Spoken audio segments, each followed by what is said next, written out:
শুধুমাত্র সুজি আর গুঁড়ো দুধের খেলা, একদম নরম তুলতুলে, মুখে দিলেই মিলিয়ে যাবে এই পরোটা। একবার বানিয়ে দেখুন, কোনো তরকারি সাথে কিছুই লাগবে না, এটা একাই 100।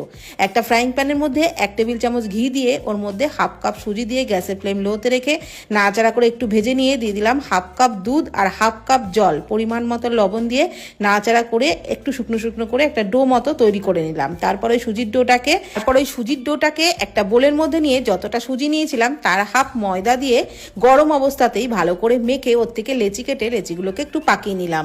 শুকনো ময়দা বা আটা দিয়ে এরকম গোল পরোটা বেলে নিলাম। উপরে একটু ঘি ব্রাশ করে নিলাম, তার উপরে দিয়ে দিলাম গুঁড়ো দুধ ছড়িয়ে। এইভাবে গুঁড়ো দুধটাকে মাখিয়ে 4টে ফোল্ড করে নিলাম। তারপর আবারও একটু শুকনো আটা বা ময়দা দিয়ে 4 কোনা পরোটা বেলে নিলাম। আর এই পরোটা এতটাই নরম তুলতুলে হয়, সকালে বানিয়ে রাখলে রাত পর্যন্ত কিন্তু একই রকম নরম